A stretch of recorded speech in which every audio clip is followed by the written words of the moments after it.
Good morning po sa lahat. Ayan po, hayaan niyo po akong ituro sa inyo ang aking nalalaman about sa salted egg making.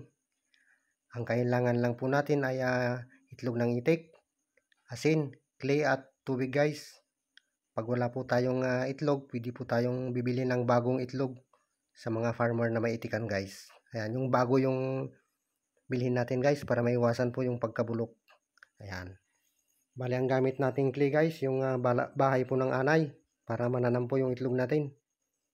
Ayan, bali 1:1 po yung ratio. Pag 10 kilo yung asin, 10 kilo din po yung clay natin.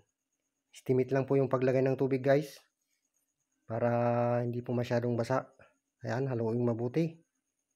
Pag nahalo na natin guys, pwede na natin pong isawsaw yung mga itlog natin guys. Ayan. Bali, stock po natin yan. Buburuhin natin yan ng 15 hanggang 21 days po.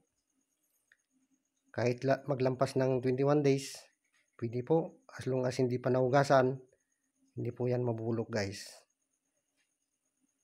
Pag magluluto na tayo guys, ayan, slow boil lang po tayo. Para maiwasan po yung crack, para hindi po tayo malulugi. Ayan, pagkatapos lutuin guys ng 3 to 6 hours, ayan, pwede na nang isawsaw doon po sa ating coloring. Ayan, palatandaan po yan na ang display natin sa mga tindahan guys ay salted egg. Pag may kulay po yung itlog guys. Ayan. Bali niluto po natin yan ng 3 to 6 hours guys para yung kanyang egg yolk ay magmanti-mantika guys. Ayan po.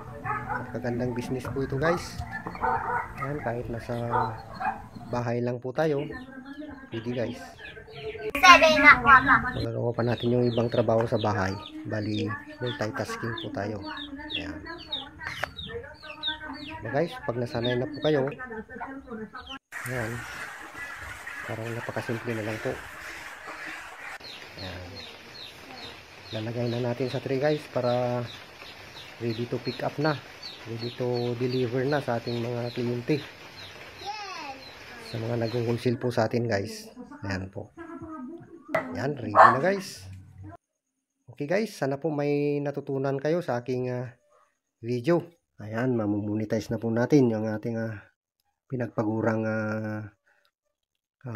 produkto guys.